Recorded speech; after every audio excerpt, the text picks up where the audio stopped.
राधे। भगवान श्री राम लक्ष्मण जी से कहते हैं, अपि स्वर्णमयी लंका न मे रोचते लक्ष्मणा, जननी जन्मभूमिश्च स्वर्गात् अपि गरीयसी। जब देश में लोकल वस्तुओं के उपयोग करने की मुहिम चल रही है तो हमें ये नहीं भूलना चाहिए कि हर वर्ष हम करोड़ों रुपये टूरिज़्म के नाम पर विदेशों में लुटाकर घर चले आते हैं। अगर ये पैसा हम भारत टूरिज़्म पर खर्च करें तो घर का पैसा घर में रहेगा। दूसरा, रेवेन्यू के साथ साथ लाखों रोजगार भी बढ़ेंगे।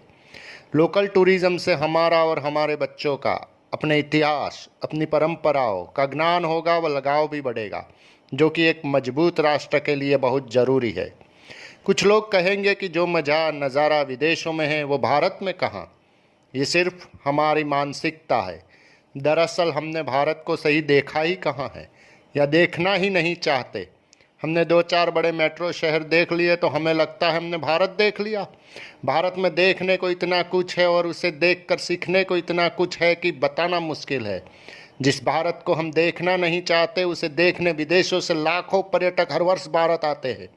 भारत के टूरिज़्म की खास वजह यह है कि यहाँ का 80% टूरिज़्म ऐतिहासिक है। लोग दुनिया भर से हमारे इतिहास, हमारी परंपराओं को देखने आते हैं जो विलुप्त होती जा रही है।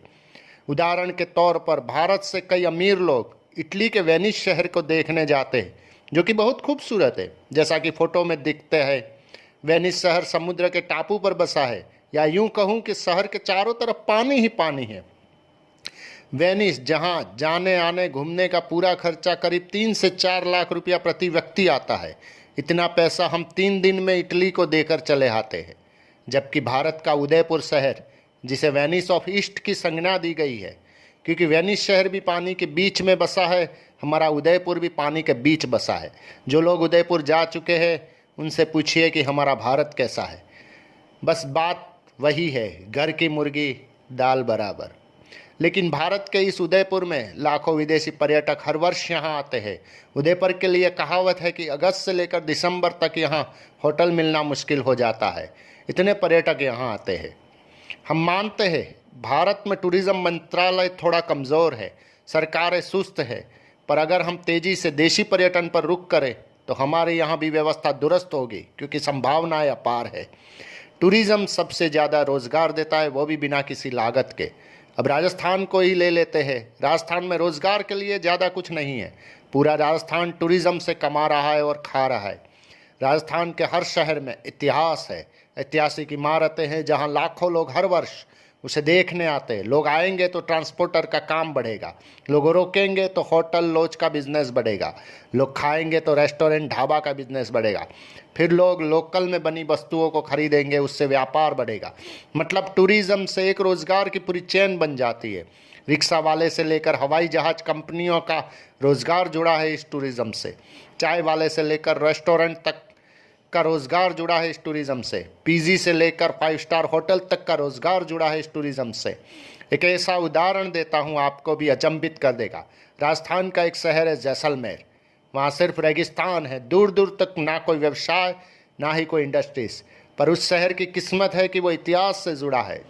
वहाँ के राजवंश ने उस रेगिस्तान में विशाल किले बनवाए, ऐतिहासिक मंदिर बनवाए, यहाँ तक कि पानी की झील भी बनवाई। वर्तमान में रेगिस्तान के इस कोहिनूर को लाखों लोग देखने आते हैं, जिसमें सबसे ज़्यादा विदेशी पर्यटक होते हैं। आप हैरान होंगे सुनकर, जैसलमेर का टूरिज़्म रेवेन्यू 500 करोड़ रुपये प्रति वर्ष का है। मतलब बिना कुछ किए जैसलमेर में रह रहे करीब 1 लाख लोगों का जीवन यापन आराम से होता है। यहीं टूरिस्ट आकर जैसलमेर के पास रेगिस्तान यानी डेजर्ट में जाकर कैमल सफारी, डेजर्ट टेंट का आनंद लेते हैं, जिससे जैसलमेर के आसपास के गांव वालों को भी रोजगार प्रदान होता है।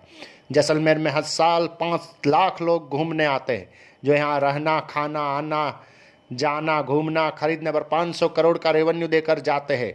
अब आप समझे टूरिज़्म कैसे काम करता है। इसलिए हमें विदेश न जाकर भारत के टूरिज़्म को बढ़ावा देना चाहिए, जिससे हमारी अर्थव्यवस्था भी मजबूत हो और हम अपने इतिहास व संस्कृति से भी जुड़े रहे, हमारा धर्म, हमारा राष्ट्र मजबूत बने। जय श्री राम।